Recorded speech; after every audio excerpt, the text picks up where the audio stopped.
Aliyah is no stranger to Queen's. She graduated from here.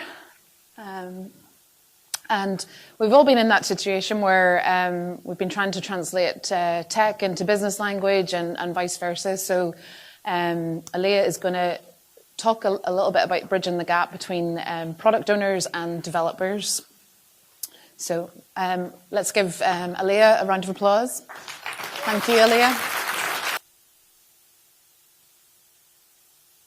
Thanks, everyone. So my name is Aliyah Billeau. I'm currently a business analyst at AquaQ Analytics, which is a consultancy-based firm for financial technology. And obviously, as I just got introduced, the title of my talk is going to be Tech Translator, so I'm bridging the gap between the stakeholders and the developers. So just initially, a bit about me. I was at Queen's. I moved over from Liverpool in 2015 to study chemical engineering. So I did a Bachelor's of Engineering in that. I then went in 2018 for a year to Alexion, which is a American rare disease pharmaceutical company. That was based in Athlone in Ireland, and they also have one in Dublin, and then obviously plants in America and around the world. They've recently actually been taken over by AstraZeneca, which hence the new name. I then came back up to Belfast and back to Queen's in 2019, where I studied for a master's in quantitative finance. And although I'd kind of done a bit of coding and a bit of development in my undergraduate degree in chemical engineering, this is where I kind of then really got that financial development experience. And that's kind of what led me to my role in AquaQ Analytics. So in 2020, I started at AquaQ Analytics as a KDB developer, which I'm guessing a lot of you might know about that. It's like a time series database. And I did that for about 6 months. And I kind of, at the end of the 6 months, was like, this isn't really for me. I don't think I'm well suited to the role. And I maybe don't think the role's well suited for me. So I went to the business development team within the company and I said, what do I do? Do I hand in my notice? Do I go and find something else? And they said, we have this project management business analyst stream. Would you be interested? And I spoke to a few different people. One of the people's here today who was doing that role. And I was like, you know what? I'm just going to go for it. And I went for it, and it's been the best decision I've ever made. I've got that tech kind of experience from my degree and from that 6 months, but now I can really apply that into what I'm doing as a business analyst. So I'm currently actually working for an investment bank in America. So what is my role is what I'm going to discuss today. So I'm going to go over requirements gathering, data analysis, solution design, project management, and then stakeholder management as well. Just initially, before I start talking, I want to kind of underpin some key elements of my role. So as I stand in this gap between the developers, between the stakeholders, between the business, my role is obviously the loyalties to the stakeholders, to the business, to give them what they want, to give them the products that they want. But my loyalties also lie with the developers. Like, I am the person that's got to protect them from scope creep, protect them from extra requirements, protect them from more work that they can complete in the sprint cycles. And I just want to underpin that now, because as I go through, you'll kind of see how I do that.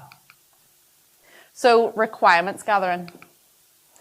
Laura Breedenberg said, effective requirements gathering is a journey, not a destination. It requires collaboration and communication between the stakeholders and the BA to ensure that the true needs of the business are captured and translated into actionable requirements. So how I kind of go about this would be at kind of the initial phase of the project when it's just starting off. I need to go to these stakeholders. I need to understand the pain behind the requirement. If a requirement's come up, obviously there's an issue with how the process is done, or maybe the process could be being done manually at the minute and they want to translate this kind of online. I have to really go to them and find all that out, because we need to know the reason of why we're creating this new functionality and these requirements for them. The second thing would be eliminate ambiguity and question any assumptions. So obviously, as I stand in that gap, the stakeholders aren't very technical. And when they come to me with requirements, they're just going to presume a lot of things. And I've really got to deep dive into that to figure out what are they talking about and what do they actually want. The third thing, identify and discuss edge cases. So obviously with everything, if you develop functionality, it's not going to meet every single thing that you need it for. There's going to be edge cases that aren't going to come into this. And I suppose then I have to really, one, figure out what these might be, and then two, discuss these with the stakeholders. You know, if there's an edge case that's hardly ever going to happen and it's going to take us months of extra development work, we really have to figure out, is it worth it to do that? And should we bother?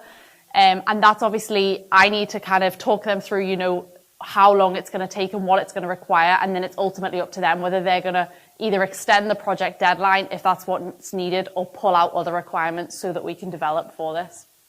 The fourth thing would be writing user stories. So once I've done points 1 to 3, I really then need to translate these into user stories that the developers can pick up, read, and understand exactly what is going on, and then develop that functionality. And then point 5, creating a definition of done.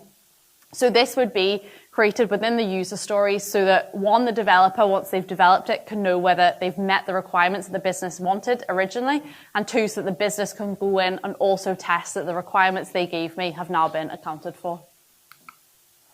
So the second part of this would be data analysis. So obviously once we've got the requirements, we then need to figure out, well, how are we going to do that? What's the data? Where is it coming from? So the first thing would be collect and gather that data. So obviously that might be coming from different platforms within the place that we're working. It could be coming from Excel spreadsheets. It could be coming from manual bits of paper that we need to then put online. So I really need to get all that in so I can see it all. I then need to, once I've got it, I need to analyze it, interpret it. I need to then think back, what have they asked us to do? And are we able to do that with the data they've given us? Obviously, if the answer is no, then I need to go back to the stakeholders and say, look, these requirements don't work with this data. What are we going to do? The third thing would be develop recommendations, which is kind of what I've just talked about. I need to liaise with them and say, is this going to work? Is this going to not work? And if it's not going to work, I can come up with potentially some solutions after speaking with the developers of how we could do it. And number 4 would be communicating findings. Sorry. I then go back to the stakeholders and tell them kind of what we found out and if this data is going to work or not and the solutions around that. The third thing would then be solution design. So this is where I really then have to start working with the developers. I've got the requirements and I've got the data, and I then need to go to the developers and say, this is what they want and here's the data. How are we going to do this? So this is where I then need their expertise and their technical knowledge to be able to help me to understand how we're going to put this into practice. And as you can see, it's kind of a circle, and it just keeps going round and round because I have to explain to them the business requirements. Why does the business want it and what are the needs? And then we need to come up with a solution. What can we do? The problem with that is obviously with all projects, there's going to be a deadline and there's going to be a budget. And we need to figure out can we fit to that? And that's my job. The developers can obviously just tell me what they can do and how they can do it and what's the time frame. But I'm then the one that needs to think, okay, if we have this deadline and this budget, how are we going to fit that in? I then have to go obviously back to the stakeholders, and if it's going to go over deadline or over budget, we have to figure that out, whether we pull some requirements or we obviously extend the deadline, extend the budget. The fourth thing would be project management. So this is the project lifecycle. You can see the initiation, the planning, the execution, and the closing. The things I've kind of talked about up to now would be the initiation and the planning, and the thing we then get to is the execution. So if we've agreed all the requirements and the plan, the solution with the business, we then get to the execution. My role then kind of changes at this point of the project. I then become the project manager. The developers have got the tickets, the developers are working on it, and I need to keep track of all of that.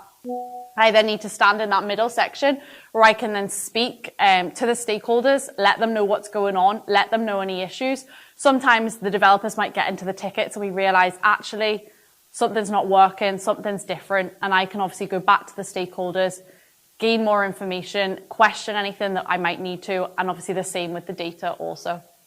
The closing stage of the project, so obviously this would be when we then release everything to production, depending on how the project's done, whether it's all in one go or kind of filtered through.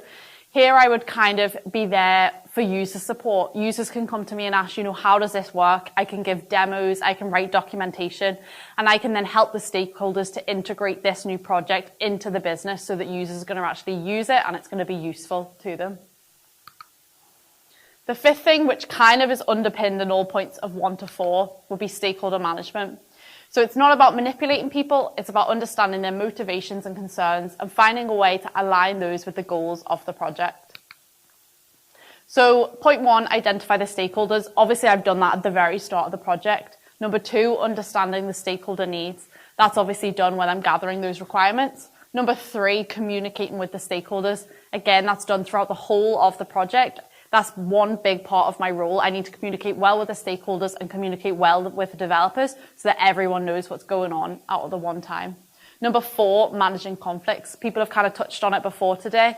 There's going to be disagreements. One stakeholder is going to want one thing and one's going to want another. And my kind of role is to see that through. And obviously, if it gets to an issue that can't be resolved, then we have to kind of escalate it higher. And, if there's someone in charge, they have to make that final decision on what we're going to include and what we're not going to include. And number 5 will be building relationships. They need to understand that as my role as a business analyst, they can trust me, that I'm going to, get the developers to do the work that they want. I'm going to speak to them and let them know what's going on so that I've built those relationships with them and they trust me and they're happy to let me go ahead with this project and keep them in the loop. So that's just kind of a brief summary of how I kind of stand in that gap. And obviously I've got my loyalties to the stakeholders and I kind of protect the developers at the same time. And that like tech translator where, I can understand some of the stuff, absolutely not all of it, that the developers are doing. And I can relay that back to the business, to the stakeholders in kind of business terms that they understand without all the technical coding wording. And then finally, just communication is the key to success. So as I've really kind of iterated, that's just what my role is. Communication, emails, meetings. It's just telling everyone, keeping everyone in the loop, keeping notes, keeping tracks, keeping kind of project, how it's going on. People have access to it to see kind of, are we on track? Are we red, amber, green? Just really keeping that communication so that the stakeholders and the developers know how we're getting on and we know we're going to get a successful project delivery. So thank you. That's just a brief talk about bridging the gap.